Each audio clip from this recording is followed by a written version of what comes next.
Hello, hello, hello, everybody, and welcome to the Thin Crust Flopcast, episode 64! Woo! Yeah!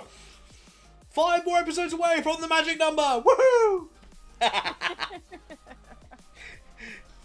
Oh, come on. 10 more weeks till we reach the magic number. Woohoo! 69! Take your floppies out, mark the occasion. I'm good. I'm good. I don't think my girlfriend appreciate. Hi,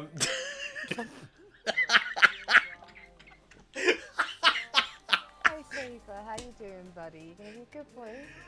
69, it's good eats, especially... Oh, for fuck! Oh my god. I'll explain later.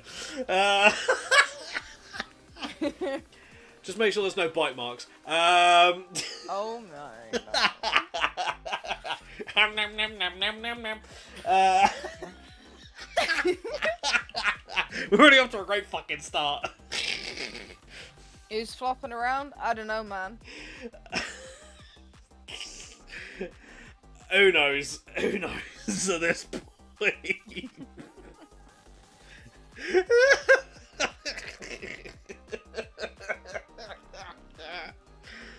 But ladies and gentlemen, welcome to the Thin Crust Flopcast, where we do try to talk about video games and the various things that go around them, and sometimes a little bit of stuff off topic.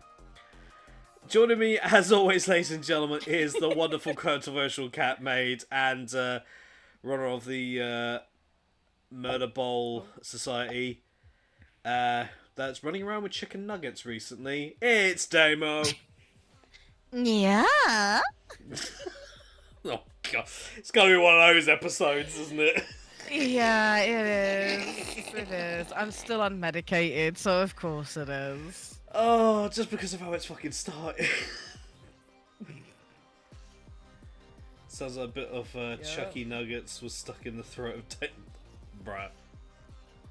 Yeah?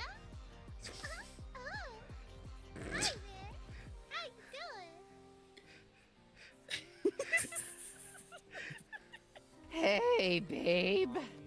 Do you with that ass?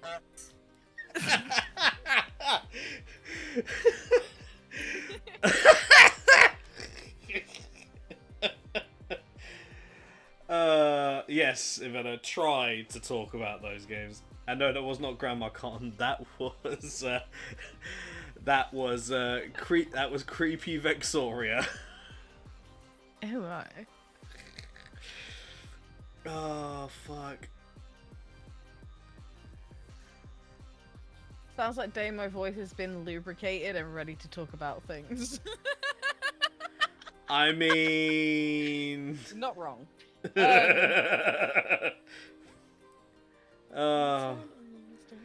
So, ladies and gentlemen, as we're just gonna try and get into this, although I have a feeling we're actually gonna be getting derailed just by giggles at this point, because this is what we've already started with.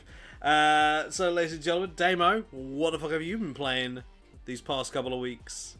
I have been playing Naturally Once Human, which I've gotten small blueprints. Way! Yes! The casting of Frank Stone, which I will be streaming tomorrow in the morning, by the way. Abandoned Still I'm still not able to claim my pre-order rewards. Yeah, that's actually weird.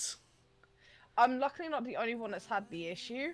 But the thing is, I've tried logging out and logging in of my Epic account to claim it specifically because it says it's missing. It's not in the library when it fucking is. That's not gonna lie, it sounds like it's an Epic issue. Well, this is the thing. If I go to Epic about it, they're going to tell me to go to Behavior, and because I've already gone to Behavior, but Behavior still hasn't gotten back to me almost a week later. I mean, it is Behavior. What do you expect? Well.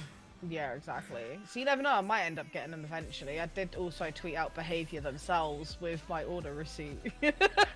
I mean, not gonna lie, that's not a bad idea. Yeah, they still haven't gotten back to me that way either. I actually hopped on to The Sims 4 and fixed the issue of it completely conking out with Discord by putting it in windowed mode. It feels weird to play in windowed mode, I'm not gonna lie. That's a big oof there, Damo, but Very big if it solves the oof. problem, Yeah, so I'm gonna have to see if Dead by Daylight has a similar thing for windowed mode too. And see if that fixes the issue. I mean, if that does, just use a spirit bomb. No, like. Oh my god, no. If it does, then it does, and it'll have to do for now, you know. But it means reinstalling the game, and I can't be bothered to do that in that. But anyway, yeah, so I've also been playing a bit of Dying Light 2. Yeah. Fields of Mystria, sorry. I played very minimalistically Danganronpa, the first one. Yeah. That was like a while ago. Damo, you see And- what inventors put.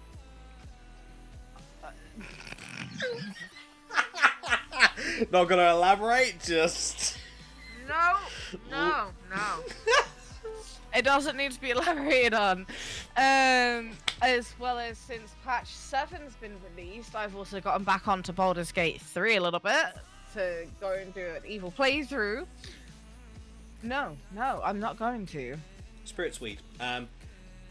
No, we are not insisting. We are not insisting anything. Just we keep are going, not just doing keep going. that. Ignore the voices in the background. I also actually very minimalistically hopped onto Zenless Zone Zero today just to see, like, hey, like, what's going on. You know, like, I literally went on it for like 2 minutes and after that I came off. As well as Diablo 4 as well. I went on that for a little bit today and I'm like, oh, well, I'm bored. I'm coming off now. Jesus. Yeah, but do you know what's funny? Actually, I saw Diablo 4 in CEX for like 30 quid. That makes sense. And yet on PlayStation, it's still like Yep. 65 quid. Yeah, Work that shit out. there's no point. But yeah, that's all I've basically been playing. And my birthday is in 9 days.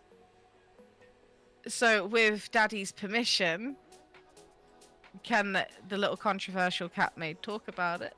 No. Okay. In which case, what have you been playing? Because it's a private party, so. Oh no, I was going to talk about the day of my birth thingy thing for a brief moment. Yeah. Okay, go for it. Okay, yeah.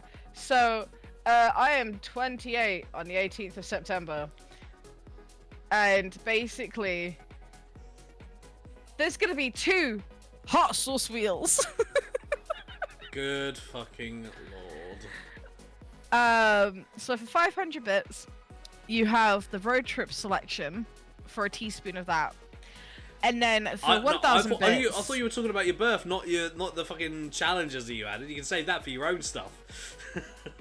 You get my birthday thingy thing? No, I thought you were just talking about, like, your age. That's all. Oh, yeah, no, I'm 28 this year, anyway. That's what I thought you were going to talk about. If I say thingy thing, we know what it is! Yeah, Vetta's right, the Wheel of Fire. And the other one's 1,000 bits for the hotter stuff. So, yeah, there we go. Anyway. Sorry, didn't realise that was a miscommunication thing. Damn it!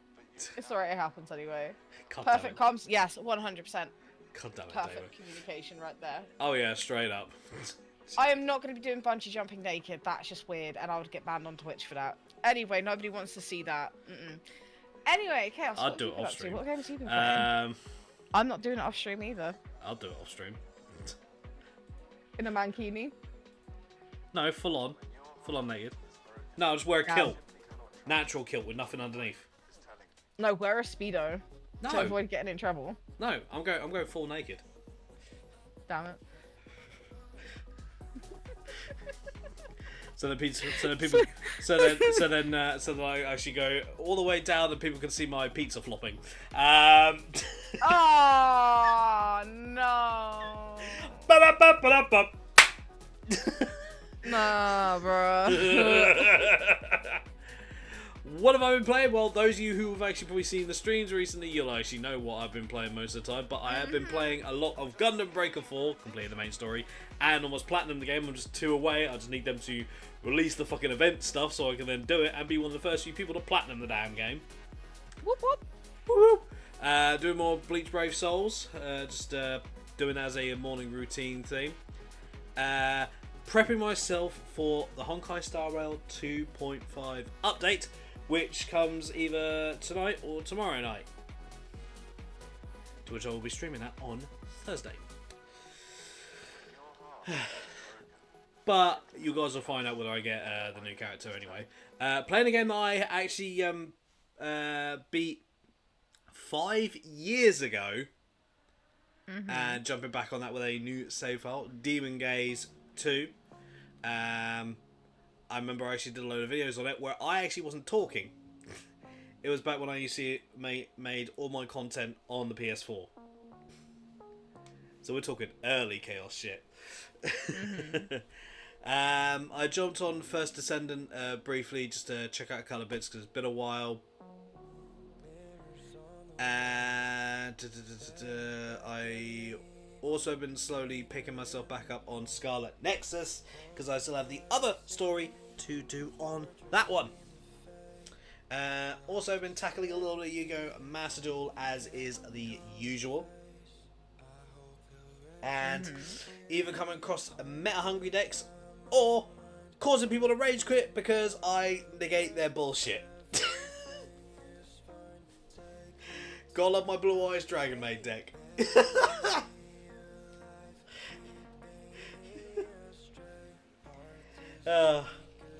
But with that being said though folks, there's not really much else I've actually been doing, so I've been just ploughing through those games and having some fun obviously there. I haven't done any grinding, to anyone asking, I haven't done any grinding on Digimon Story Cyber Sleuth yet.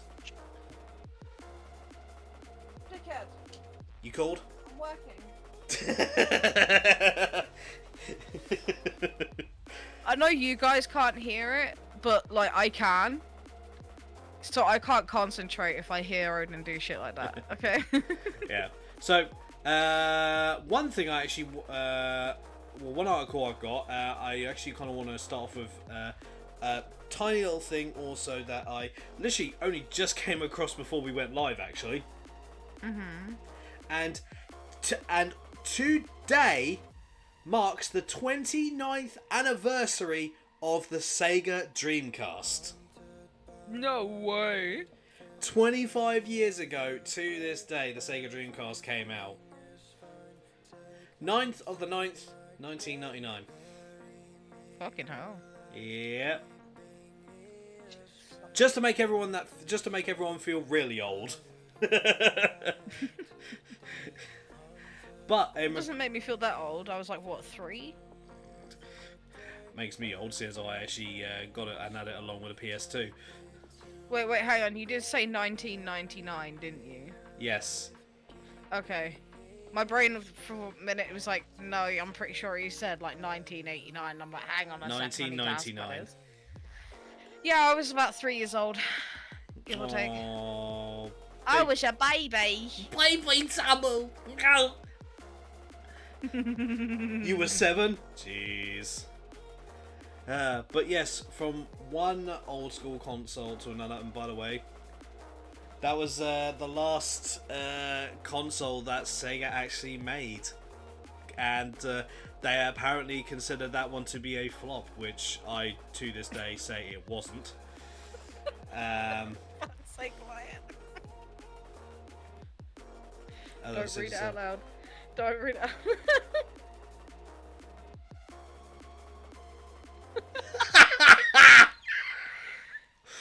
Alright, on that note, so on to the PS2.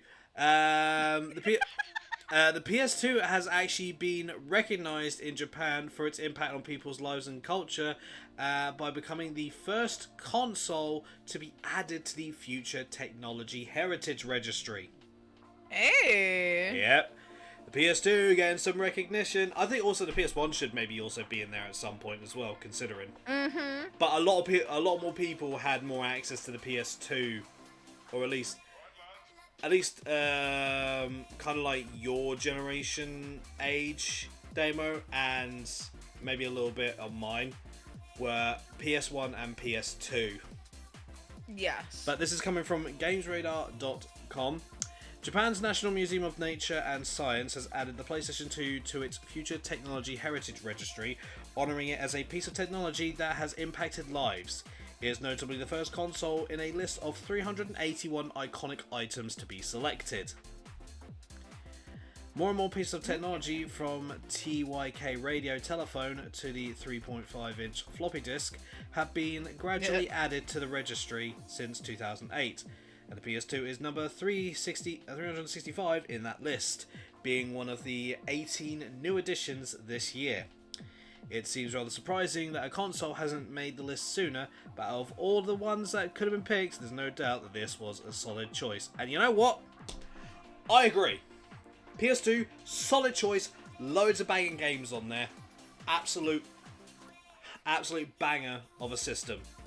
And not many people I've spoken to can actually disagree with how good the PS2 is. Oh yeah, it was great for its time, man. And even I know people that even own PS2s now, and they still play PS2 games. And the people there are the PS2 emulators out there as well, because there was just so many good games from undiscovered, and it was undiscovered games, really small ones that most people weren't talking about, and really popular ones. Hell, the PS2 was where I had a PS2, and that's where I discovered the Persona series and the Shin Megami Tensei series at that. So PS2 had Persona 3, and that's what started me down the trail of that. There was loads of good Dragon Ball games on there as well. So it's I'm glad that's actually been acknowledged for essentially what should be considered obvious. Did it have a major impact for a lot of people? Yes, because for a lot of people that was their first console. For me, I think it was about, for me, I think it was about my third. So, the two previous being a Sega Mega Drive and the PS1, or the PSX as it was called. PS1 was actually the smaller version, which looked like it could fit in a handbag. No idea why they did that, but yeah, no. Anyone that's actually over the age, I would say over the age of 25, will recognise the PlayStation and PlayStation 2 boot up sounds. Those are just, I don't know, for me, they're iconic. 100%. And one series in particular that I associate with the PlayStation 2, Dynasty Warriors. Because there was not long after my accident with my car, when I got hit by a car, that I actually started playing on the PS2 around a family friend's place, and then got my own.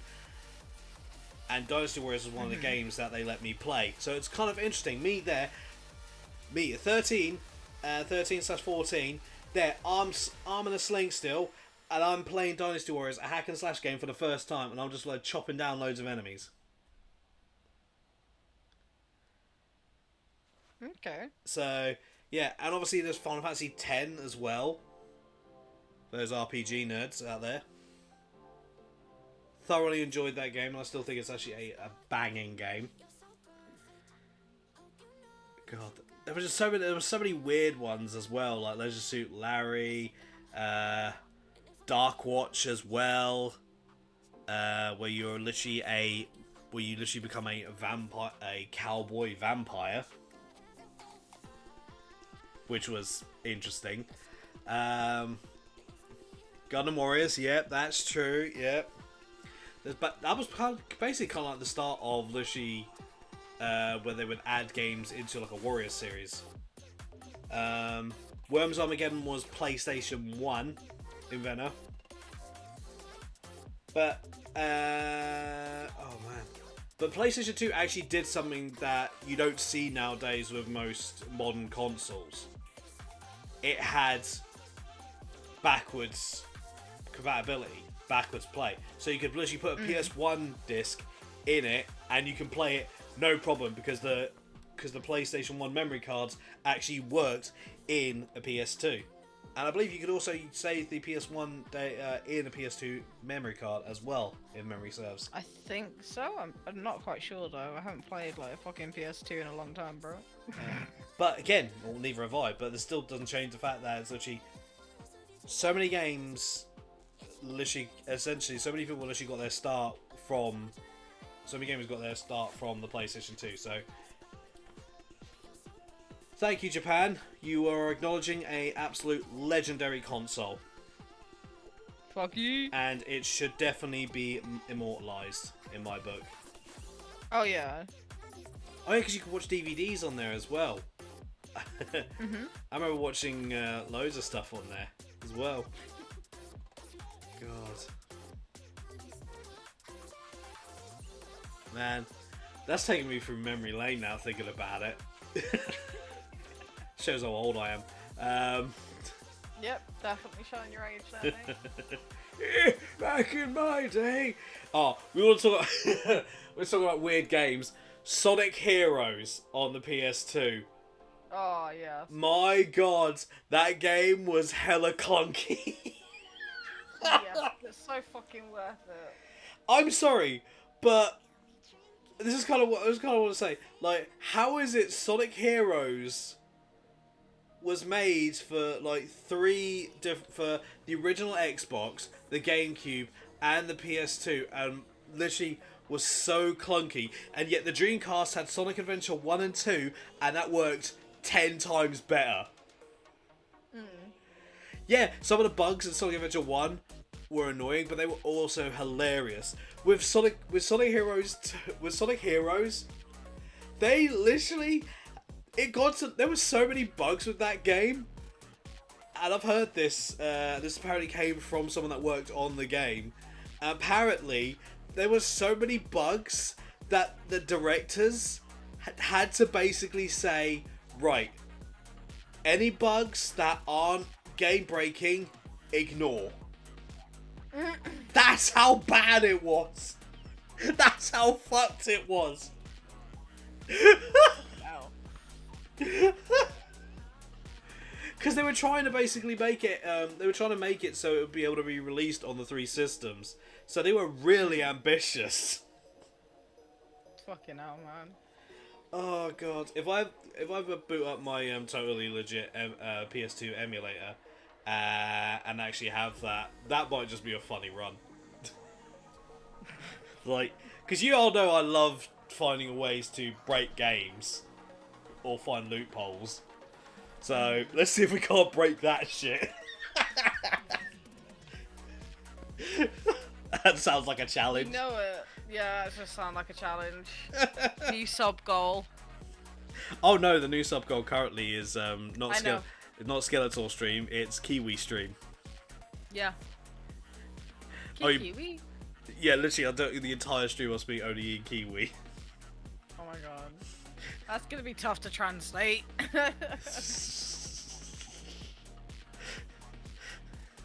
Inventor's idea. Nice. Oh god. But yeah, nah. Shout out to the golden age of the PlayStation 2. Wonderful time. Wonderful time. Yep. Thank you for making me shit myself at the original Silent Hill 2 game. New rule for that one, I'm not allowed to be alone with chaos when/if that happens. Inventor, there's no fucking guarantees, mate, and you know it. Alright, demo. Yeah. Alright, but so. Let's see. I was gonna say, why don't you start with possibly the funniest bit of news to come out over the past couple of weeks? Oh, isn't that the Concord one? Yep. Sweet. Okay, so here's the articles from Eurogamer.net. And it says, as Concord flops, Sony exec says company doesn't have enough original IP. I'm sorry. The fact they're saying that Sony doesn't have enough original IPs. Let me just put on my PlayStation real quick. I'm sorry, but PlayStation has so many original IPs. Would you like me to go on with the article there, Daddy? Yeah. So Sorry. here goes. You're good. PlayStation maker Sony doesn't have enough original franchises, which has fostered from the beginning. Thus, according to Sony Chief Financial Officer Hiroki Totoki, who in the same week PlayStation announced it was pulling Concord from sale, told the Financial Times, "We're lacking the early phase of IP, and that's an issue for us." One thing that you need is IP. That is step one, Jeffries analyst Atul Goyal added in the same article. And if you don't start creating or buying in those that do, then the risk is someone else will do it. So the risk is not doing anything. Totoki was referring to Sony generally, there we go, with films and anime, also a collaboration along with the company's gaming, to say Sony is typically better at finding an audience for content that's already become popular in its home market. However, his words do draw attention to the aforementioned Concord shutdown. The game was available for less than 2 weeks before the company decided it needed to re-evaluate its new franchise's place in the market. In a post earlier this week, Sony and developer Firewalk said Concord would be taken offline indefinitely, so the team could determine the best path ahead and explore options, including those that will better reach our players. At the same time, PlayStation is about to release one of its most anticipated games of the year, Astrobot. The game itself is a homage to the company's franchise history and laced with nostalgia. Bots from Sony's games such as The Last of Us, Ellie and Joel, Uncharted, Nathan Drake, Horizon's Alloy, and Crash Bandicoot are all confirmed to be included in the forthcoming platformer. Yeah, that's the article. I'm gonna just point out a few things here. Doesn't have enough original IPs. Let's see. Literally going back to the PlayStation 1, PlayStation 2 era. What did we have? Crash Bandicoot and Spyro. Croc. An old one, by the way. Croc. Actually, they're actually doing a remake of that. Woohoo! I'm sorry. There's 3 memorable fucking IPs right there. Doesn't have enough? I'm sorry. What? Yep. Y'all be smart. I'm sorry, but whoever at Sony saying that that they don't have enough fucking original IPs, I'm sorry, you guys are talking out your fucking ass. You guys are I'm sorry, the PlayStation Store is literally littered with indie games, like really ridiculous cheap games and AAA titles. Exactly. Literally, I'll actually go through. But how do they not have enough IPs, honestly? Yeah, like, not gonna lie, they're talking, like, clearly someone who's not actually talking to, I don't know, the PlayStation section, like, actually keeping an eye on that shit, seeing what they're actually doing. Oh, we don't have enough original IPs. Bruh! Pull your head out your ass, guys. Yep. Some bullshit if I ever heard. But still, though, Concord, 2 weeks! And the reason they say, oh, we took it down to then see what we want to do with it in the future. No, you took it down because it wasn't selling well, and a lot of people were criticising it, and basically, apparently, some of the devs were actually attacking people for criticism, calling them talentless hacks. Calling them talentless freaks. I'm sorry. In the case they took it down to basically then work out what they're doing, they took it down and refunded people. You say that, Vena, because I've got an article that actually follows through with the demo. Do you mind? Yeah, go for it. So, I found an article which might make some of us laugh here. 9 live service games launched and died in record time. This is from Kotaku. Granted, not obviously the most trusted of things, but this is still funny. Alright? So, basically to go through all these games, right? Crossfire X, 15 months, 462 days. Alright? is a very popular free-to-play military sim in South Korea and China when it was eventually ported to the US and Xbox. It came in a weird package featuring a broken, not much fun PvP multiplayer mode and a paid campaign expansion developed by Control and Alan Wake creators Remedy. The campaign was mildly interesting but not great, and this weird experiment came to an end a little over a year after it began. Lawbreakers. Gears of War creator Cliff, apologise for butchering this name, Blazinski's sci-fi cops versus robbers FPS looked cool and had some neat ideas, letting players manipulate gravity and shoot behind themselves while running. Unfortunately for the team, Lawbreakers just never found an audience large enough to support it, and just after 13 months, it was removed from storefronts and its servers were shut down. 13 months, 402 days. Babylon's Fall. Babylon's Fall was Square Enix's attempt at creating a new popular AAA online RPG franchise. Guys, you got Final Fantasy 14. You failed with 11, leave it at that. Yeah, but it was a big flop, with many players complaining about the terrible microtransactions and blurry, ugly graphics. Just 2 weeks after release, Square Enix had to put out a statement that the game wasn't dead. A few months later, just one person was still playing on PC. Square Enix eventually killed it just a few days shy of its 1-year anniversary. Apex Legends... Here's what I was expecting on this list. Apex Legends Mobile, 11 months, 351 days in total.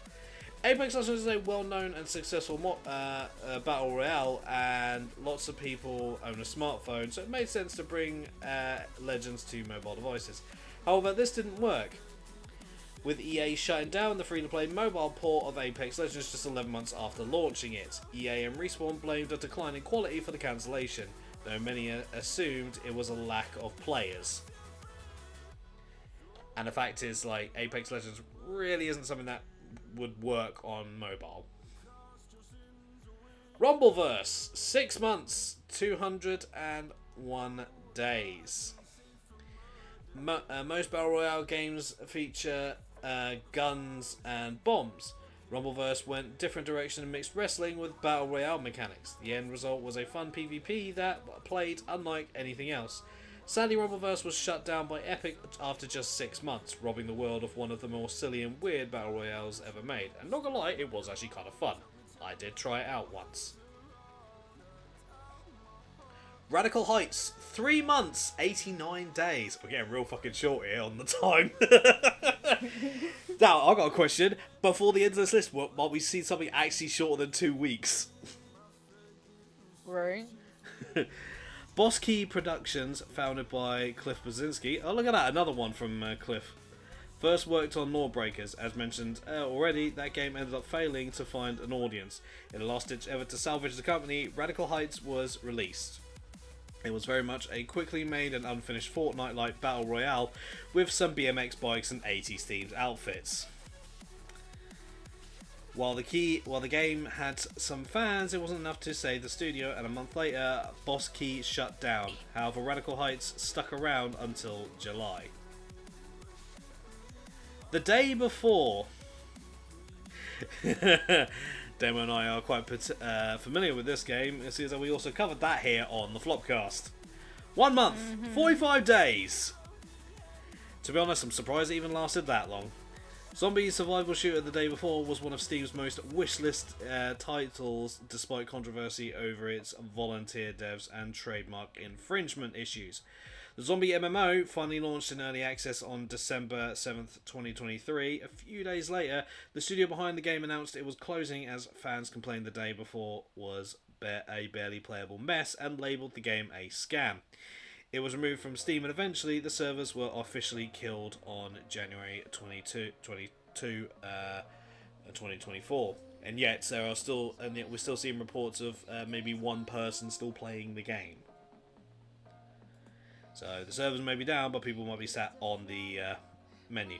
All right. Oh wow, Damo, this looks like Concord might not actually be the shortest lived game. It's now here. 14 Days Concord. Don't need to explain what it is. You guys already know.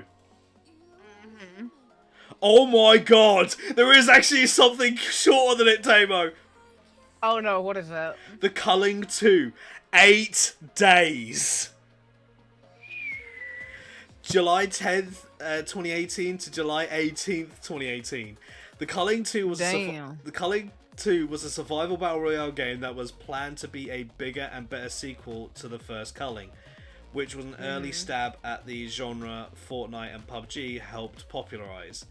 However, the game was a mess and it didn't stand out among other similar shooters. So instead of fixing it, the studio behind the game shut it down, removed it from consoles and Steam, and refunded everyone their money. The studio then returned to the OG Culling to improve it. That version of the game was rebooted later and eventually shut down in 2020.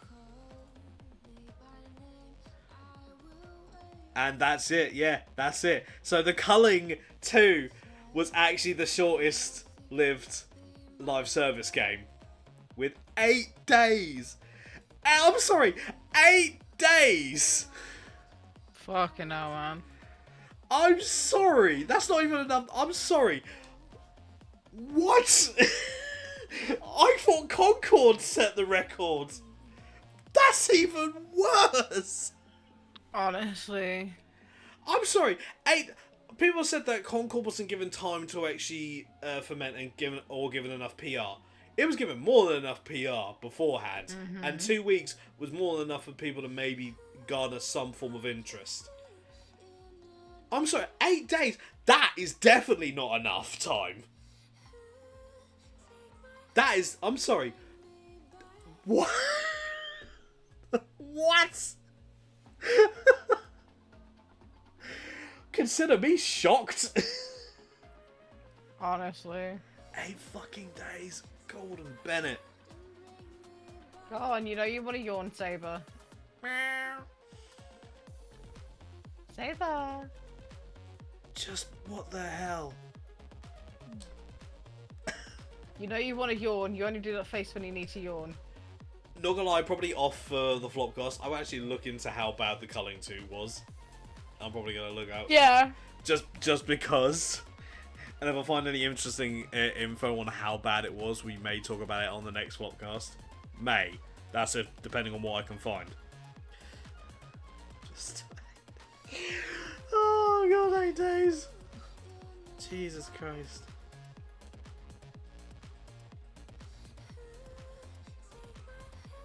Fucking hell. Just, I'm shocked. Demo. Yes. Next article. Sorry, I was getting distracted. You get into such a cute position and it's my turn to speak. Oh, stay like that. Stay like that and I'll take pictures of you after. Anyway. I mean, not gonna lie, if you want me to go on an article... No, it's fine, it's fine. We're gonna go for a Persona 3 one, which is on GameSpot. And it says Persona 3 Reload Dev explains its missing female protagonist and if we'll get a Persona 1 and 2 remakes. The Persona series is currently in an interesting place. Following the release of Persona 5 back in 2016, the series has grown exponentially. More popular back in December 2023, Atlas confirmed the Persona 5 series, which includes the original game Royal Strikers Tactica and Dancing in Starlight, has sold more than 10 million copies. When Persona 3 Reload launched earlier this year, it sold over 1 million copies in its first week, making it the fastest selling Persona game to date. Yep. Compared that with Persona 4 at 2.5 million copies sold, 1 million of those from the last year, and you can see that the franchise has incredible momentum. Suffice to say, there's never been more eyes on the Persona series, and this makes the studio's current transition and trajectory particularly interesting. For the past 8 years, the studio has solely released remakes, ports, and additional content pertaining to the series.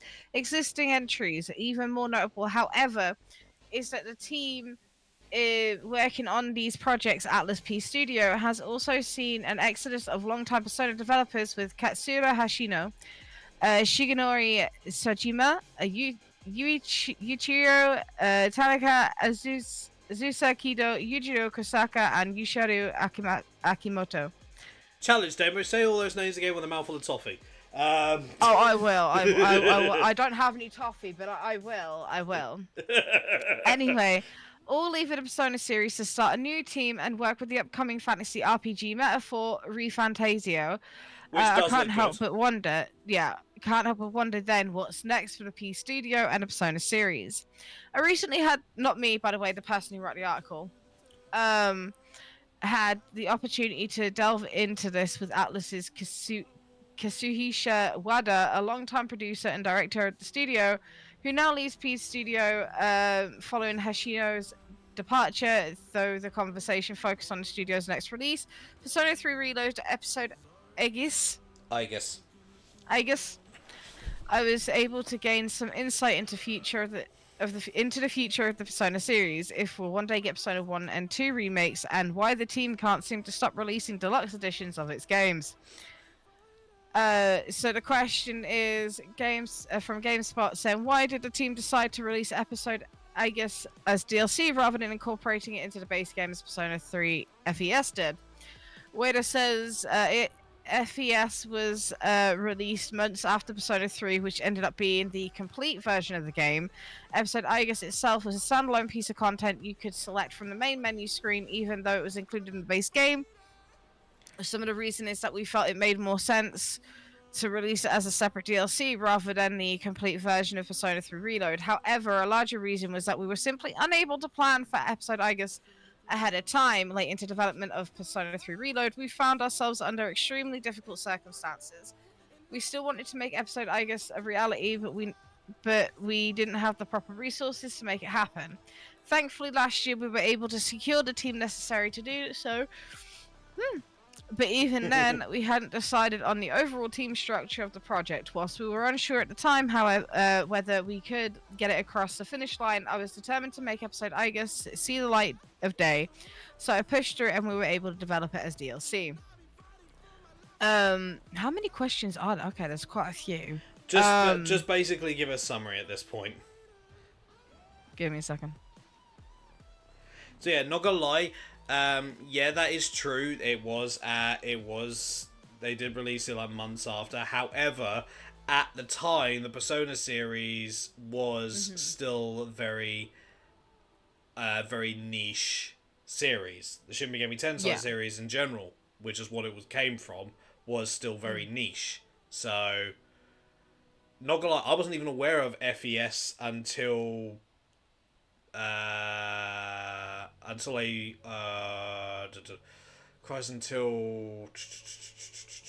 actually owned a 360.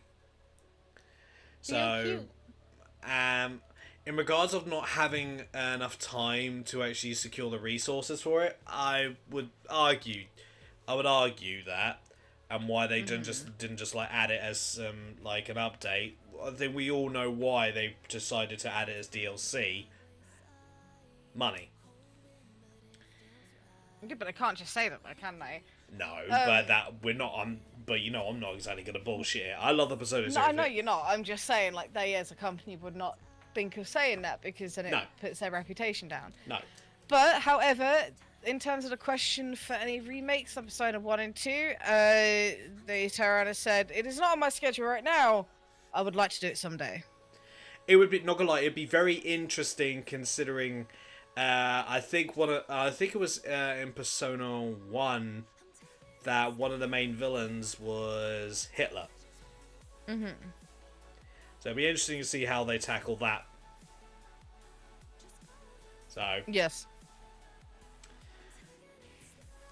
you know, so it's one of those. We might see Persona 1 and 2 remakes, we may not, to be fair. Anything on the female protagonist? Oh, right, give me a second, because I pressed the wrong button. Because not gonna lie, I already am kind of aware on why they didn't do that. Yep, sorry, I pressed the wrong button by accident, so just bear with me a sec. No worries. To my knowledge, from what I understood, it would have been a case of for the female protagonist, there would have to be a whole different dialogue set. They would have to do a lot more recording, and it would have taken more time for them to actually do so than what they had. Yeah. So the question for this bit was, with the inclusion of episode Aegis, Persona 3 Reload feels like it is the deluxe version of the game, yet is missing an important feature, the female protagonist. Why was she excluded? Will we see her again one day? Nato said, well, unfortunately, the female protagonist will not be added to Persona 3 Reload. Back when we were planning episode Aegis, we had considered adding the female protagonist, but the more we looked at this would take to make to happen, the more unlikely it became. The development time and cost would not have been manageable, and due to the nature of the content, it's difficult to entrust this externally. Even if we were able to move forward, the actual release would end up being far into the future. Yeah. Beyond that, we would be expected to build not just a remake, but a completely new game. So we would need to devote our limited development resources for it. I apologize to the fans who have supported us for so long, but this follows the same reasoning that allowed us to do episode Aegis. We cannot do any additional content like create a female protagonist for Persona 3 Reload unless we create and release it at this very moment where interest in Persona 3 Reload is at its highest. But since it's not possible for us to release Persona 3 Reload with a female protagonist in this window, we just can't do it. I'm really sorry to all the fans who were holding out hope, but it is likely never going to happen. If you actually do want to play as a female protagonist throughout the Persona 3 game, do not fret, because you can do that in Persona 3 Portable, which is actually now available across almost every single system. So, Portable has that option, and it has its own social links as well. So, if you don't mind, obviously, the reduction, obviously, in terms of graphics by playing a PSP, the PSP game, then if you don't mind that, then you can jump on it. It is very good in its own right, so do not knock it, folks. Exactly. So, To be fair, I still need to finish it. there's me actually having finished. There's me having finished nearly every single Persona game that I've actually got. I've beaten Persona 4, and I beat Persona 4 Golden on the PS Vita. I just need to beat it on PS4 or PS4 version. So. Yeah. But I actually still have the vinyl for the pre-order of Persona 4 Golden, actually. I pre-ordered years ago, obviously years ago, but you know what I mean. Yeah. And unfortunately, I then had to cancel the pre-order, but the game store was literally just like, it's fine, just keep the pre-order item, it's okay. And then one of my mates was like, nah, I'm not happy with this. So when the game actually gets released, one of my friends back in the day actually bought it for me as a birthday gift. Like the game itself. Yeah. I don't have the actual physical copy of the game now, but I still have the vinyl, and to my knowledge, it still works considering it sat in the sun for a good few years. Like, in the sleeve, obviously. Yeah. I actually got Persona 4 Arena when that came out, and I hadn't pre-ordered it. I just went out to the game store on the day it came out and bought it, and they went, oh, do you want this? And it actually had a vinyl of some of the arranged versions of the tracks from the game. Yep.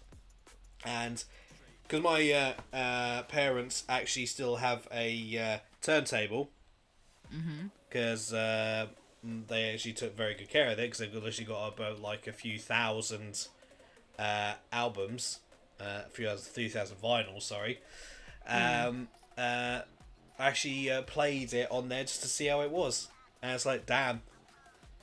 Nice. I've not like once used mine. It's just sat in a cupboard. Like, I don't even have like a vinyl player at all, and I really want one, but I also sit there and go, can I justify spending like 40 quid for a vinyl player, when in actual fact I can justify it because I want to collect, you know, some older vinyls and even newer vinyls, because a lot of bands actually bring them out on vinyl too now. Well, not gonna lie, it's an expensive collection. All I'll say is, if you when you actually do come down here eventually, Damo, if you will see the setup that is actually in this house for the vinyls. There's actually full-on speakers, everything. Oh wow, so it's an old school retro vinyl player, huh? Oh, we're talking like... Not like the newer versions these days where you don't need all that setup. It's proper, we're like from the day and age, like from that generation. I think we worked out how much the setup would cost if we were to sell the entire setup. I think it was like 20 grand. Yeah. And my dad's friend, who puts a lot more work into his, and like obviously updates all of it. I believe my old man's friend, literally, his would be around. I think it was like maybe like 1 or 200 grand. Hmm. Just because literally it's literally in such mint condition. Yeah. Like, Like, you got the places would like lap you got that shit like up. like we actually got the dials for the like turning up the Oh. volume. Like, yeah, we're talking full on demo. Like, full on from the generation, I think I'm about to just go. Yeah, if we get the chance, Yeah. if we get the chance tomorrow, when it's actually like, I'll take a couple of pictures and send you so you can see what Oh, actually please. we're rocking with. I've always wanted one of those, honestly, but I just don't have the money. Yeah, For that kind of, like, I'll even record take player. I'll even take a picture of the cabinet that has basically not got all of my parents' albums in. There's so many. And you'll get the general idea of how much music my parents listened to over the years. Yeah. See, that just kind of makes, because obviously I know we've arranged for like me to go down yours at some point. But it's been in the talks, not so much arranged. Yeah. It just kind of makes me want to get a Bring Me the Horizon album on vinyl, which is a thing. The problem being is that they start from about 60 quid and go all the way up depending on the fucking album. Yeah, I know. Just to get that and just go, can we play this? Obviously, And it's gonna be the album with the most, like, heaviest of fucking bass drops and the scream vocals. It's gonna be. I don't think, obviously, it would have to actually depend, considering our neighbours as well. Oh, well, naturally, it'd be during the day. I wouldn't expect it to be massively loud, you know. Yeah, I know. Be a nice type Again, of volume. again, it would be something that you'd have to discuss with my parents on that one. Oh, well, of course. And the thing is, it would be my gift to Nana as well. Just like, so whenever you miss me and you're thinking about me and you want me in your presence, just play this. Oh. Genuinely, because it's not like there'd be any point in me bringing it home because I don't have a record player. Yeah. So, from one bit of Persona info to essentially more, because I actually have an article in regards of it. From GamesRadar.com. Persona Dev says splitting the Atlas team to work on Metaphor Refantasio was for the better and will help the studio's future JRPGs stay on the right track. As Atlas cracks on the Metaphor Refantasio to ensure its smooth release this fall, some are wondering obviously the new JRPG means for the future of the Persona series, which obviously was spoke about. Now, obviously it was in regards of 3 loads. Now, talking about more, would Persona 6 come to fruition one day, despite a few of us long-term developers on the new projects? Now, in this, it was stated, I won't basically reiterate some of the same stuff that's already been said, but they have stated that it's not to hurt the team in regards to the Persona series. Persona 6 is being looked at, and the whole split was essentially to increase growth throughout the company. So then Persona wasn't their one and only franchise, and so they actually had other stuff on the go at the time, which is actually, to be fair, smart. So, and Veda says, so how badly will I get drop kicked if I appear? Real bad. I've already told my mum that if you appear at the door, she's to basically chuck the dogs into the front room, not literally, and basically make sure the front door is wide open, and just she'll see me go running past with my steel toe gap boots to drop kick your ass. So yeah, that and better. Beautiful, distinguished gentleman. Yes, you is. Yes. Oh, hello. So, I know obviously my Persona article was a little bit short, but I want to actually say about something else that popped up from Dexerto as a confirmation on this. So as many of you are aware, Space Marine 2 is out.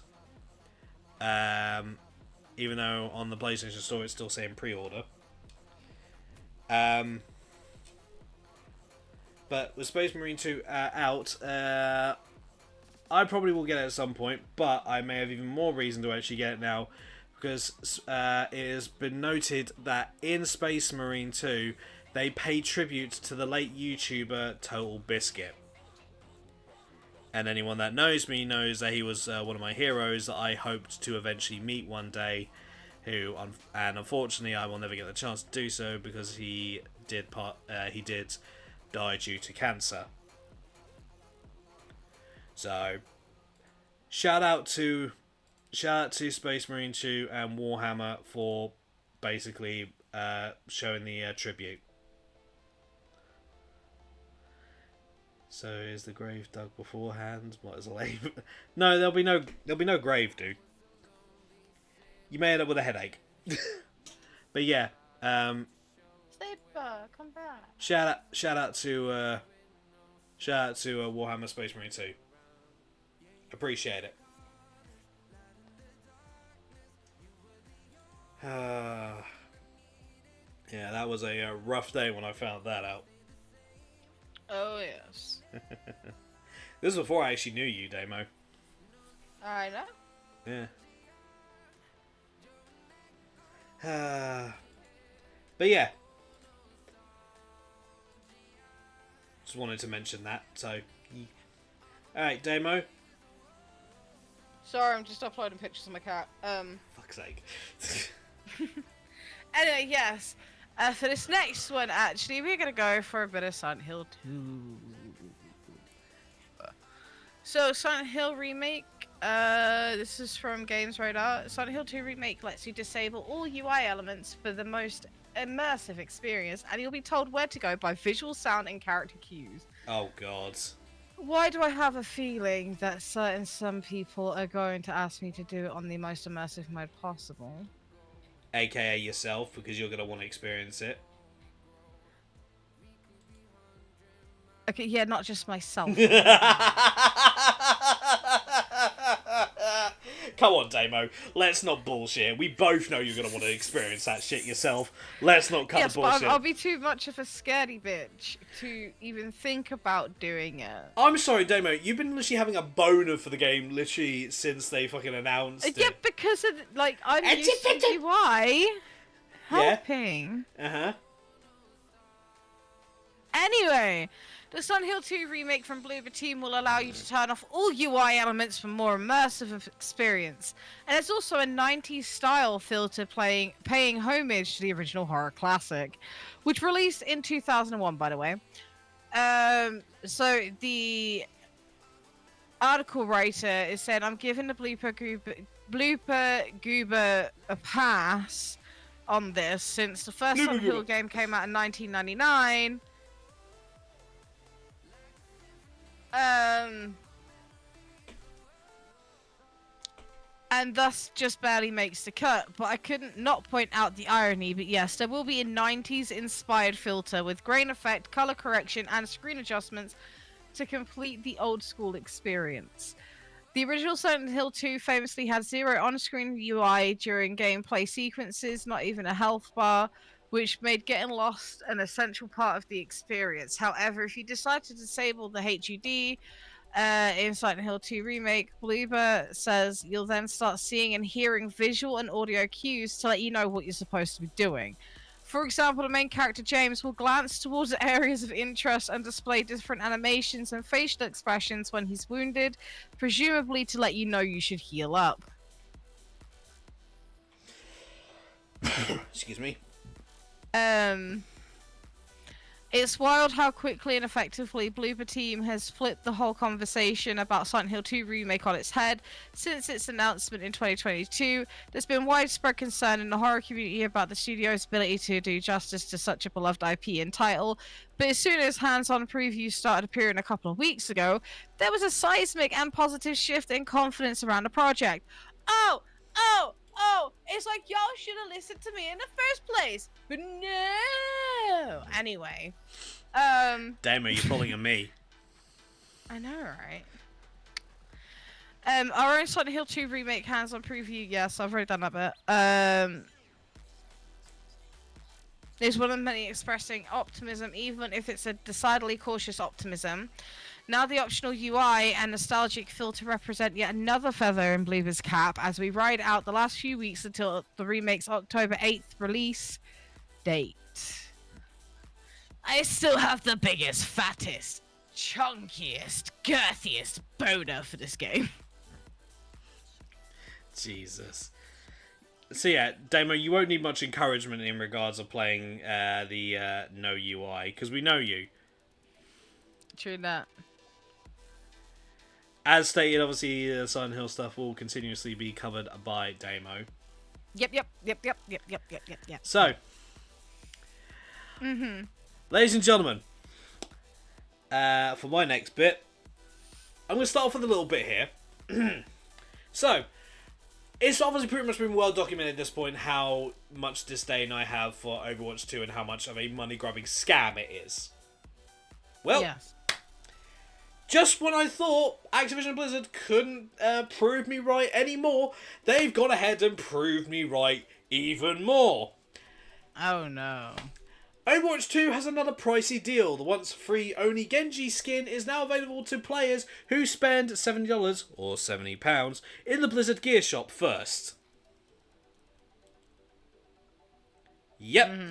A skin that you can actually get by either playing Heroes of the Storm or by getting in the loot boxes in Overwatch 1. You can now basically pay essentially £70 to be able to actually get the fucking skin. And it's like, can you guys literally just tell us... Can you guys literally just stop telling us how much money you want? And literally just stop at this point? It's... I'm sorry, how many times are these guys going to continuously prove me right? How many times are they literally going to... Literally...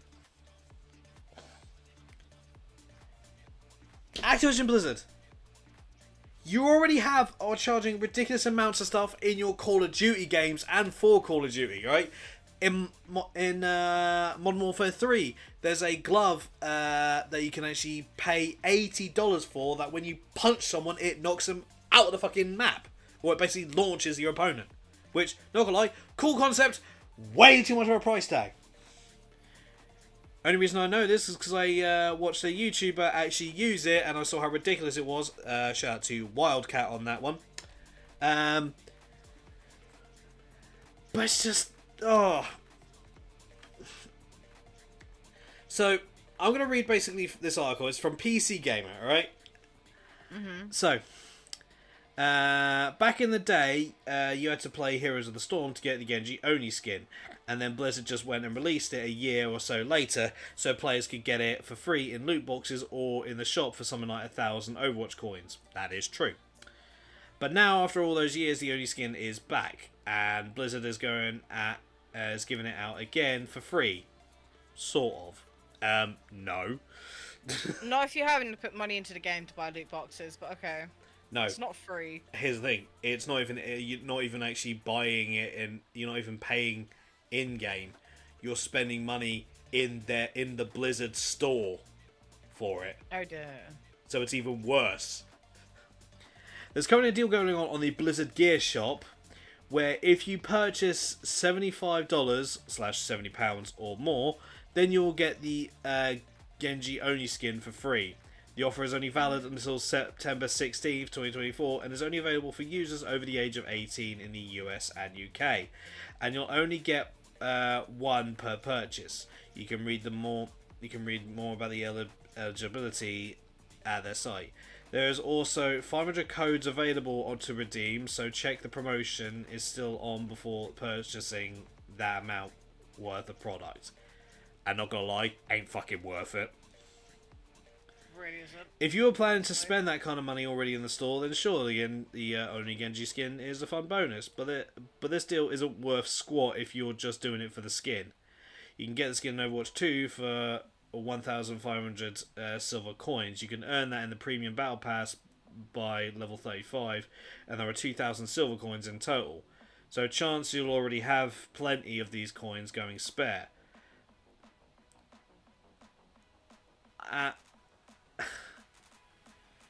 It's like, not gonna lie, just because the skin is of legendary grade doesn't mean it's worth it. It's worth anything, especially as you could get it for free on Overwatch 1.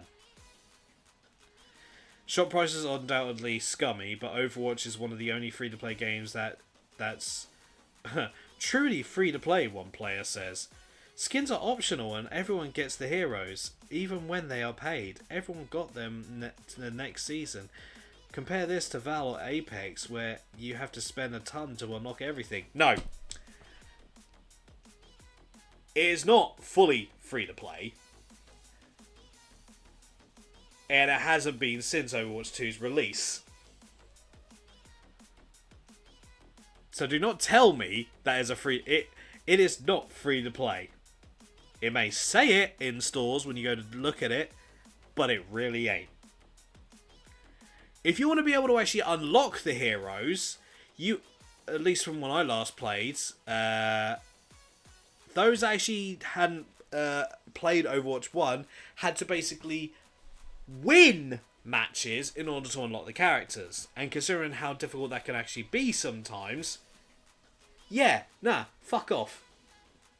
And I'm sorry, 70 quid for a fucking skin for a character you may not even use.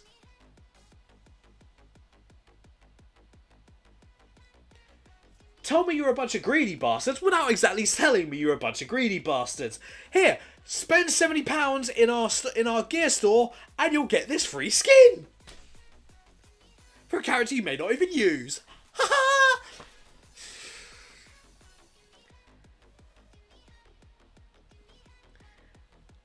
It's honestly not a surprise, though, to be fair, when it comes to that company. No, but it's not a surprise.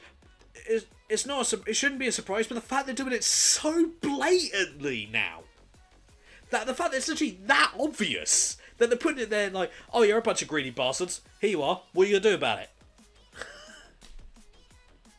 I'm sorry. At least the persona, at least guy behind Atlas actually put it in a way that would actually be convincing to anyone that didn't know. Literally, it's obvious to anyone that even actually isn't even a slight bit of intelligence that's straight up outright greed.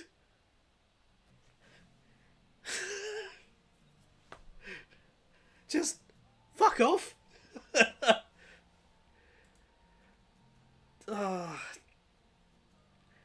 I'm not gonna go on a tangent, but just fuck off, Overwatch. Just fuck off at this point. There's no point asking you to change your ways, because we all know that ain't gonna happen, so just fuck off. That's all I can say. And you know what? I think a lot of people will either criticise me or agree with me. Yeah, pretty much. If you don't agree with me, then fair enough, you're entitled to your own opinion. I'm just voicing my own. If you do agree with me, fair enough. I hope you reached that point yourself and didn't just mindlessly listen to me and went, yeah, he's right. Because if you are just mindlessly listening to me and going, yeah, he's right, yeah, then you can fuck off and all. Do your own damn research. Look into it and judge your own opinion. If you find it worth it, good for you. You found something to spend your money on. I can barely justify spending like 70 quid on a fucking game. What makes you think I would justify 70 quid for a fucking skin?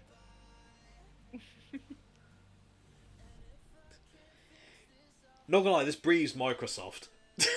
This breathes a Microsoft idea. Just saying. Yes, in your respectful opinion. Anyway, moving on. Yeah.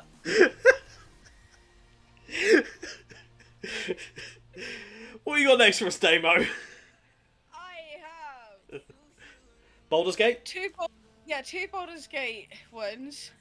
So I'm gonna go on with this one first. Baldur's Gate 3. Astarion leaves Baldur's Gate 4's character design at a fork in the road. This is from GameRant.com. Baldur's Gate 3 innovated within the established framework of Dungeons and Dragons by placing a significant emphasis on its characters, making its party of companions the focal point of the game, with a potential follow-up now on the horizon. Ensuring that the next game's party members are equally distinctive will be essential to continuing this success. Baldur's Gate 3's party especially stood out, thanks to their unique mix of traits, but balancing these quirks with an accurate representation of the Forgotten Realms lore will be a challenge. That the next game will be a carefully. Someone clip that. Sorry. Don't clip it.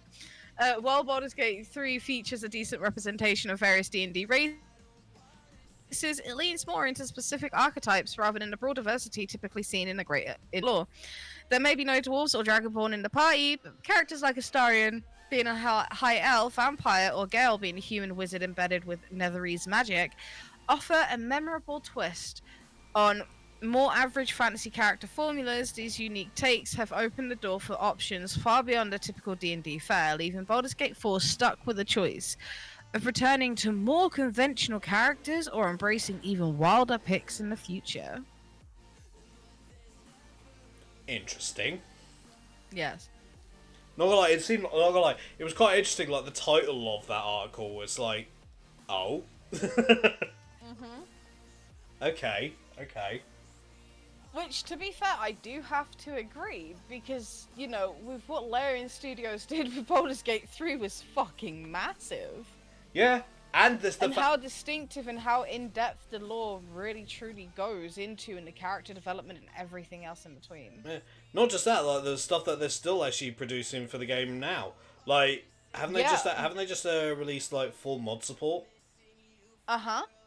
Which is actually going to be in the next article that I speak on. Then carry on with it, Damo, because it's Baldur's Gate related, so it falls in, so... Yep. And this is from GamesRadar.com. Baldur's Gate 3's official mod support prompts over 1 million mods installed in less than 24 hours, from new races to fresh XP cheats. And trust me, earning XP in that game is difficult enough. Yes. So that is very useful. I will have a question for Damo if this article doesn't answer it. Okay, gotcha. Baldur's Gate 3 mods are absolutely booming ever since developer Larian Studios added official support for players' weird and wonderful ideas. Anyway. Literally, I've never seen a game that has taken off as well as Baldur's Gate actually throw so much support behind the modding community outside The Sims.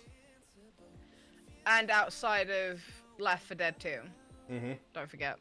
Well, I'm talking about a game that had like a recent release. That's more than anything. Oh, it took years before they allowed that with Left 4 Dead. This is the only reason Left 4 Dead is actually still even relevant at this point. Yeah, pretty much. Baldur's Gate 3's 7th major update added official mod support to the Smash Hit RPG, alongside evil endings and 18,000 words worth of patch notes, which means it's now easier than ever to pick and install mods for the game via Steam. The integrated mod manager also lets you do all the tinkering directly from the game rather than having to go to separate websites. The patch proved so popular, in fact, it even surprised Larian Studios CEO and Baldur's Gate 3 director Sven Vinsky.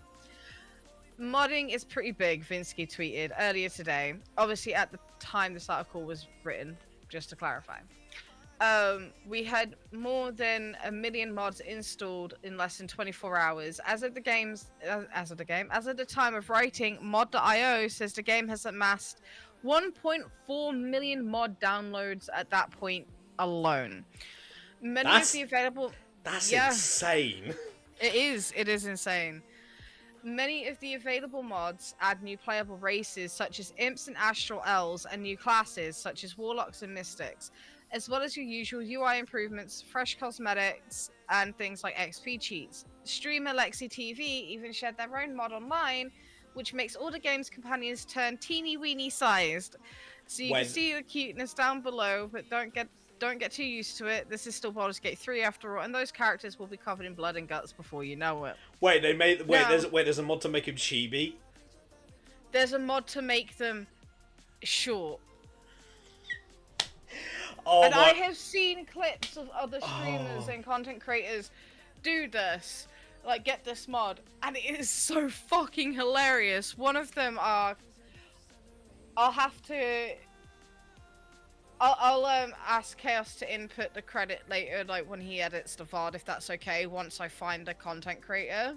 Not gonna lie, people can actually look up themselves in regards to it.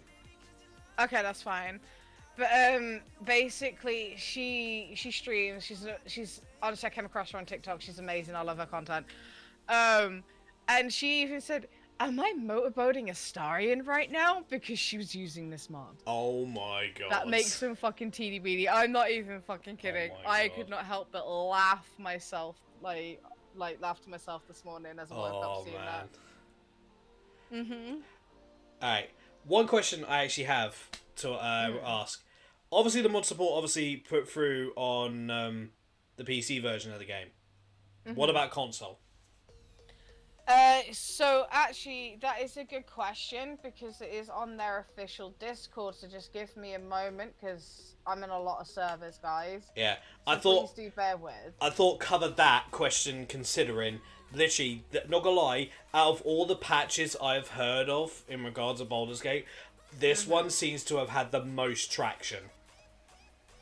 So in terms of mods and stuff like that, for console, that will be coming out.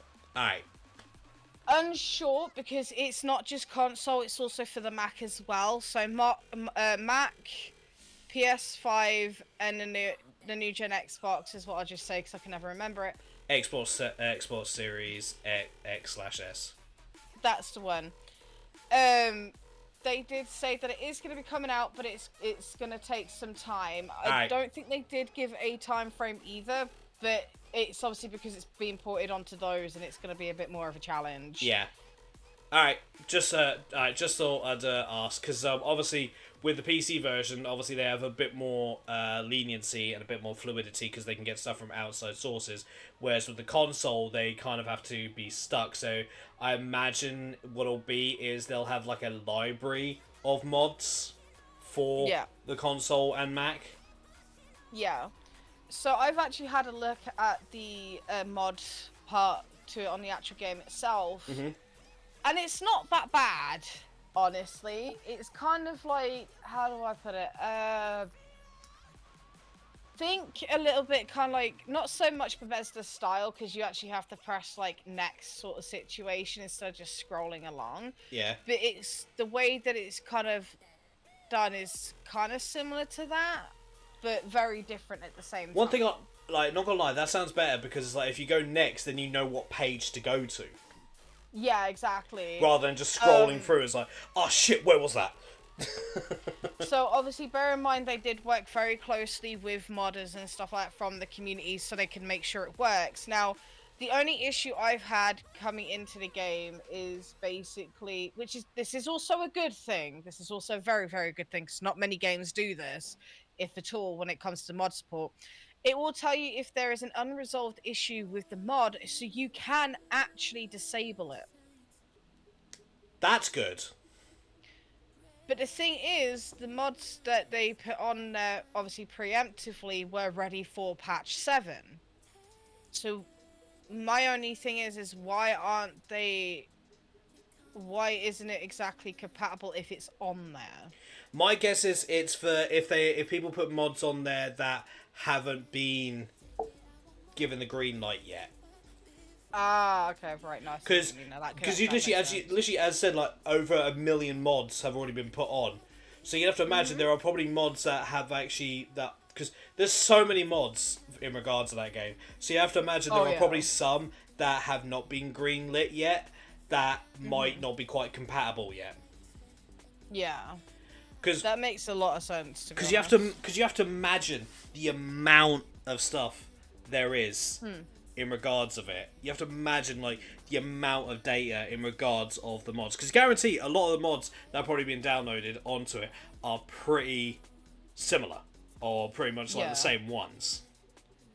So that's probably where, if it's over 1 million different mods, then that's a lot. Oh yeah, and there's So I way imagine- more than obviously just 1 million as well. So you So- got to think like it's a lot to go through. So I see what you mean.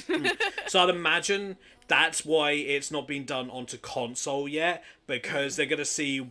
My guess is they're gonna see what ones are probably the most popular and the ones that are most done. Yeah. As probably some of the more weird ones, and then put them in like an actual library that will then actually Yeah, be able to be because you used on can- console. You can also filter out as well what you want in terms of a mod. So if you want armor, you can just select the armor in the filtered part as well. When you go to basically search for something, it will come up on the side. Yeah.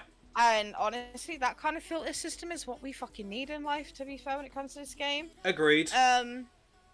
You know, so it's just kind of like, oh, this is actually pretty fucking cool, honestly. And I've had quite a lot of fun going through and looking at some of the mods and stuff like that, like, you know, and just kind of like playing around with them. Like, unfortunately, there isn't all the mods that I would typically use on there, like cosmetic wise. It's like all the hairs, the heads, and stuff like that. So I think it's just more of a kink in the system. But there is one other piece. I didn't actually put it in the thing when I thought I did. Baldur's Gate 3 patch 7 is not the final update. I just want to put that out there. I saw a tweet not too long ago, I think from Sven himself on Twitter. If I can quickly try and find it, that it's not going to be the last update in terms of the game. Okay, yeah, so... No, I can't. That's just annoying. But I did see it. Basically, the considering- 7th patch is not going to be the final update. There will be obviously more updates to come, not just bug fixes, but other extra added bits to it too. Well, considering literally the roadmap that they basically laid out, there would be mod support, and then we would see crossplay. So Yeah. obviously this wouldn't be the last one. I can almost pretty much guarantee. You didn't even need to look that up to tell me that wasn't going to be the last patch, because I imagine once they then, because it's going to be the interesting part in regards of the mods, is literally with the amount of mods that are obviously being put in, then they're going to have to obviously see the crossplay part. Like, what if people want to use certain mods throughout and they wanted to play crossplay, they're going to have to either make it so crossplay can't use mods, or they're going to have to make it where if you do, you can only use these set limit of mods. And that's going to be the tricky part. So it is, that I would say is probably going to be the biggest. I would not be surprised if the crossplay one will probably be close to one of the last major patches for the game, because that's gonna, because as I said, the mod stuff for consoles is going to take a lot of work to do, because they're also going to have to make sure that that stuff actually works for the systems that are being put on Mac, new gen Xbox, and new gen PlayStation. Yeah. So you have to make sure and they this is work. the thing as well. I just want to make a very good standpoint on this too. Sorry for interrupting. No worries. But like it was before, the mod support, if you are planning to play multiplayer, you both still need, well, if you're playing with another person or even a group of you of like 3 other people, okay? You and 3 other people, you all need the exact same mods, otherwise you are going to come into issues Yeah. with the game. Well, not gonna lie, if you don't use the same mods, that's what I was saying.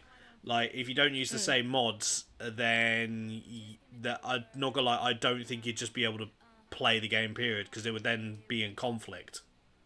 Yeah, I mean, the amount of times, this is just because I was kind of new to, well, very new to modding things. Like, the only thing really I had modded at this point in life was The Sims, because I've known how to do it from various different websites for a very, very long time. Hmm. So this doesn't count for Fallout 4 or, Left 4 say, Dead 2. Skyrim or Left 4 Dead 2, because they were done through a separate mod manager through the game, either on itself, like Bethesda, or through Steam itself, which interconnects to the mod support within the actual game. Yeah. So apart from that, the only other thing I have fully been able to mod, which is The Sims 2, Sims 3, and Sims 4 from different websites, in terms of getting custom content. And when I found out that Nexus Mods has their own mod manager, it made my life a hell of a lot more easier. I'm not gonna lie. Because I just didn't know what the fuck I was doing, what clashed with what, which order did everything have to be in. So Nexus kind of helped me out with that, like, massively. You know, so, and I didn't know how to use Nexus Mod Manager very well, so I thought I'd actually taken all the mods out, sort of thing, because it was kind of a bit confusing to navigate, you know, kind of like using it for the first time. So whenever, say, one of my online friends, back in the days of the Honkadonk Squad sort of situation, would join me, they would get kicked from the game because I still had the mods installed, whereas they didn't. Yeah. Yeah, that's You know. that's what I'm saying. If they were to do a crossplay, when, not if, it would probably be a modless version. Probably, Because that would the probably console mod support won't have the same as what PC does. For that's example. probably the only way that would work, because it'd have to be a modless one. Which, to be fair, I think you and I could both agree. I don't think that would be a problem. I don't think it'd be an issue at all, because the game in itself without mods is still fucking good. Like, the main mod I love to this day, and I need to double check that it's on the game mod manager on the actual game itself, is the where they uncap it from like up to level 12, so then they unlock it so you can still do from like level 13 to level 20, because that was one of my favorite mods to play with. Yeah. Because, you know, more feats, which means you become more powerful. And let me tell you, playing a monk at level 15 on its own in the game, oh my fucking god, it was OP. I'm pretty sure my game almost crashed at one point because of how fucking great it was. I think one of the funniest mods I saw was given Asterian guns. Yeah, I mean, there's that, but there's also a mod, this isn't on, like, you know, official mod support mod at the minute, but where you could have your companion fall asleep on a quote-unquote bone daddy body pillow in the actual game in itself. I never used the mod, but I've seen other people that have, and it has been quite entertaining. Honestly, like, and there's some not literally like some little minor mods in the actual game mod manager itself, where you can literally rename, like, it'll rename the characters, so it'll rename Withers to Bone Daddy and stuff like that. It's funny as fuck. Or Minthara to Mistress Minthara and stuff. It is actually that I love the modding community. Jesus. I do. I can't deny it. So. But that's all I have, by the way. So if you have anything else, go for it. I actually have one other thing. So. Floor's yours, man. Alright. So, Nintendo September announcement confirmed. But it's not involving the Switch 2. I know. Again, people keep going on about the Switch 2, and it has been stated every time by Nintendo when they make one of these announcements in regards of, like, when they do Nintendo Directs or something, it's not involving the Switch 2.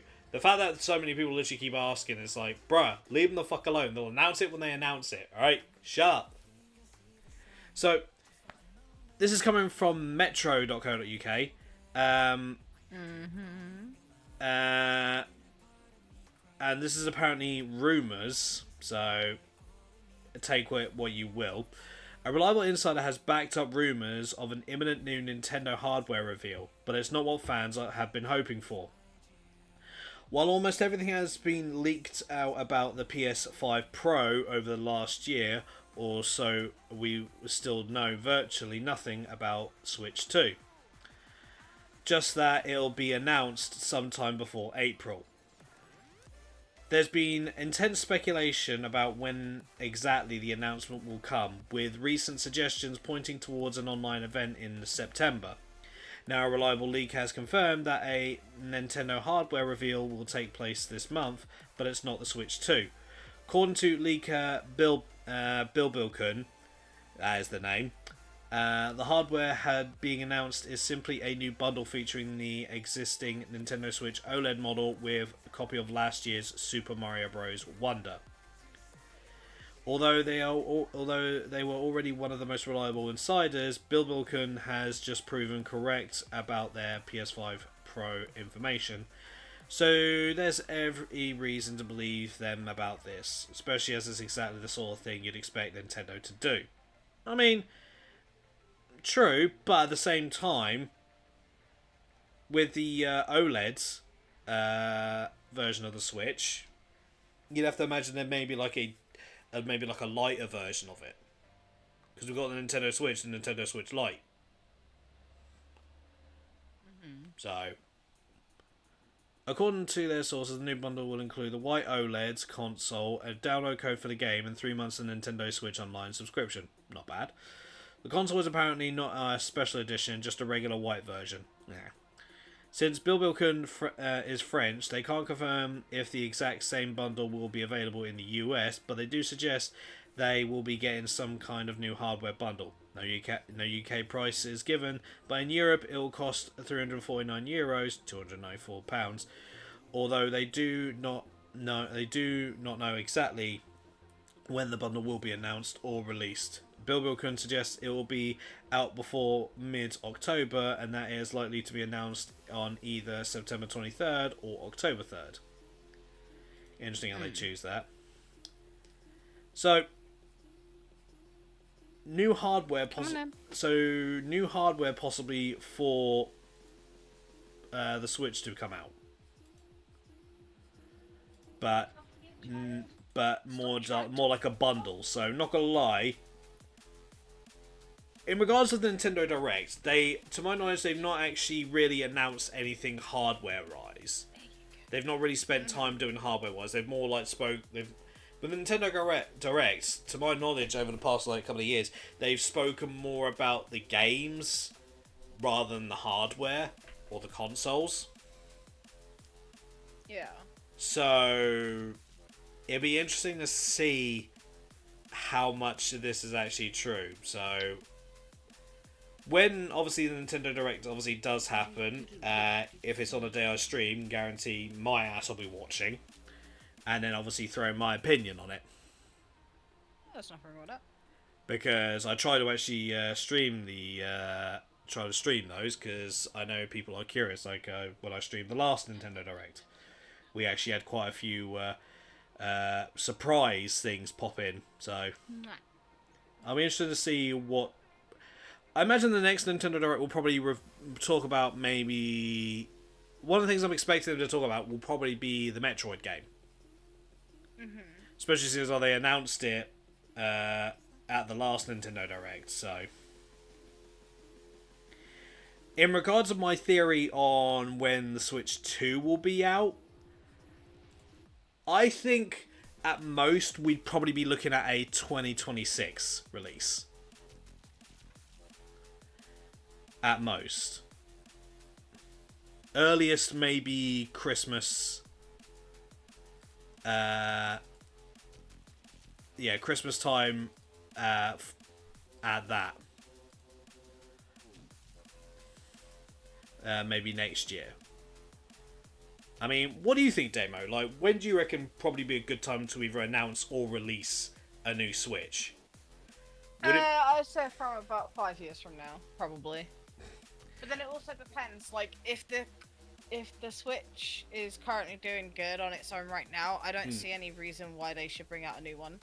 But the thing is, it's like the Switch has been out for quite a few years now.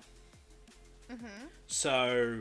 But at the same time, you need to sit there and think to yourself, why is it Nintendo's actually been doing quite decent at, and this is, it's gonna come across as me slagging either of them off anyway, because blah blah blah blah blah. No, no, But no, sit no, no. there and look at Xbox and Sony, for example, with the PlayStation. Yeah. Okay, you've got the first PlayStation 5 that came out, which is the one that I've got, and then you've got the miniature modem edition. Then you've got the super mini fridge and the mini fridge. Inventor's done hydrate.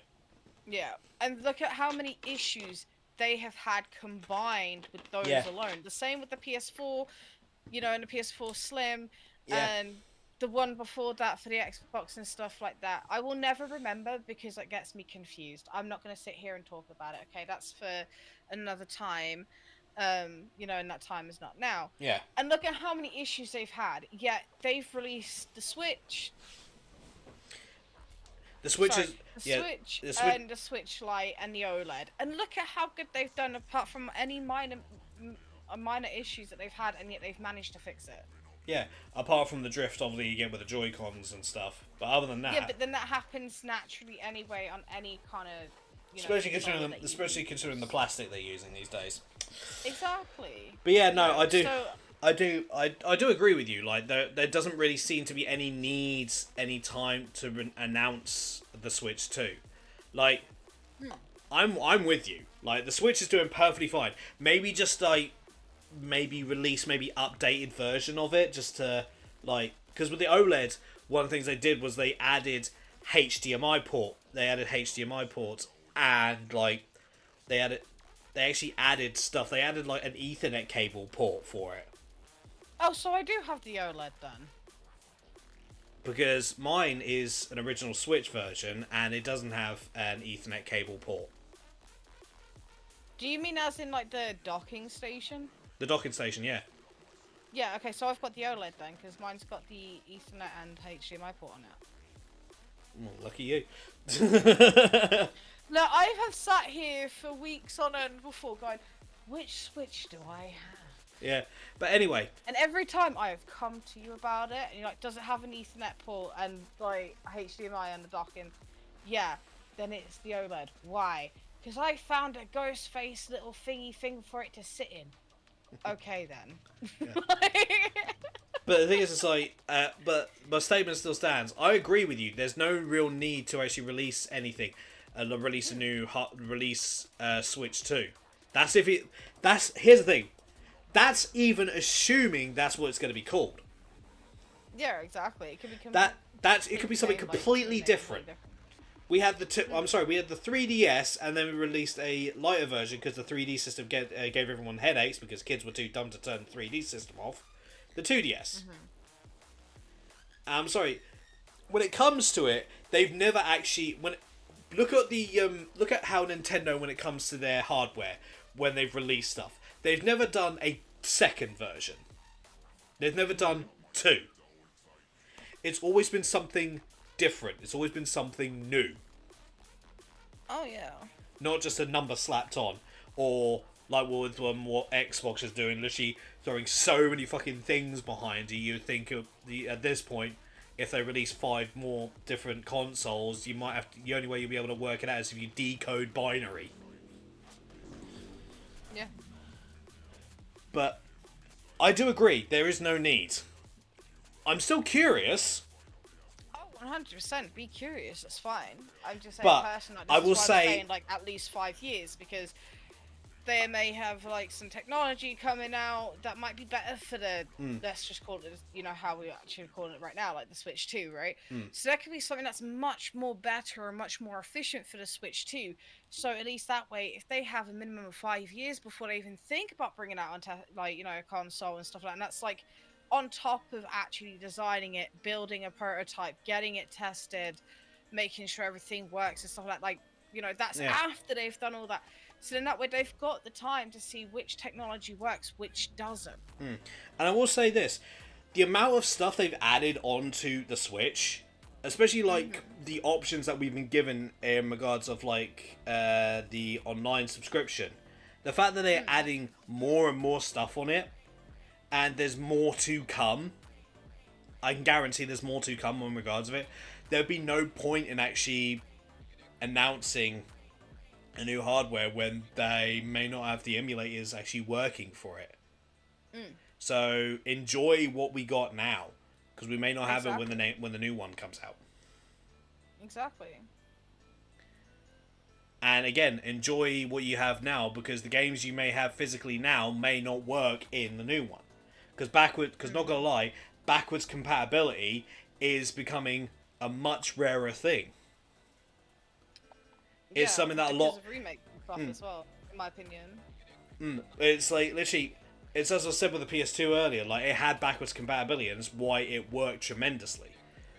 And it's like, there was a certain version of the PS3 that had backwards compatibility as well. I know because my girlfriend had it and she showed me. I think it wasn't the original PS3, it was the second one, because I think they had 3 in total, didn't they, for the PS3? I don't know on that one, but still didn't change the fact that one thing that I could say would save most consoles now is not adding old games to be able to be bought, is giving the option for backwards compatibility. Odin? Now, Odin? some will obviously say that the PlayStation 5 has that because you can obviously put PS4 games in it and it works perfectly fine. That is a valid argument, and I do kind of agree it is somewhat backwards compatibility. But at the time when the PS5 was released, there wasn't exactly many games for it, so if they didn't do that feature, it would have backfired tremendously. Exactly. So, yeah. So in regards of that, we will be skeptical in regards of it, but we will keep an eye out. And thank you for the stretch.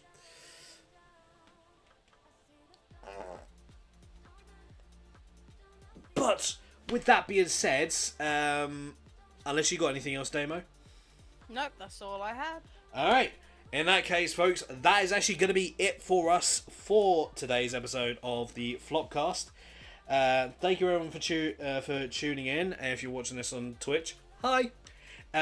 If you're watching this on the VOD on YouTube, hi YouTube. Hi YouTube, bye YouTube. The next episode of the Flopcast will be on the 23rd of September. Yes.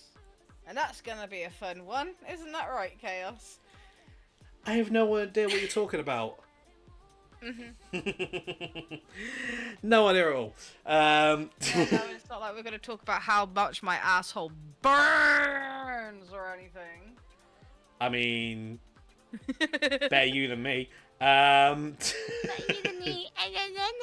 not like you said that to me before or anything. Oh, I always say it to you, honey. Exactly, so it'd be nice to actually say it to you back.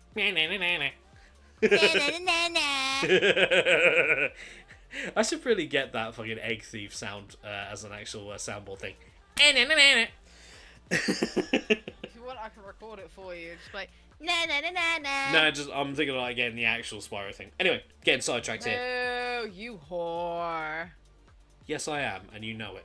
Like father, like child.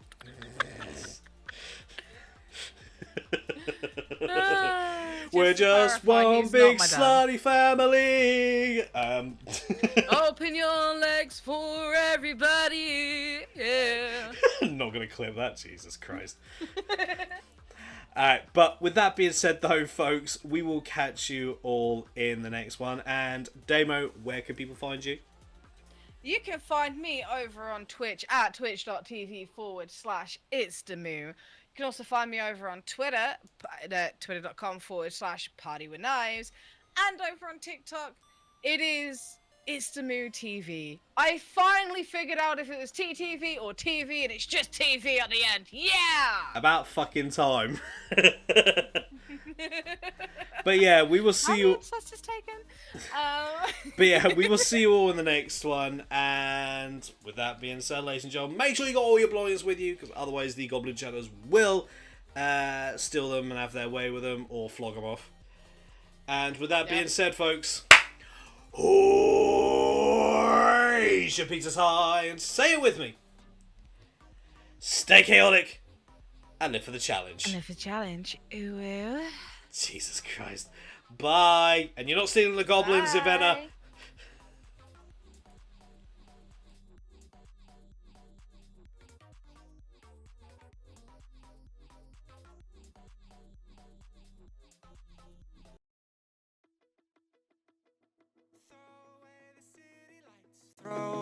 cars. Give me a clear night underneath all the stars. I don't want no concrete jungle.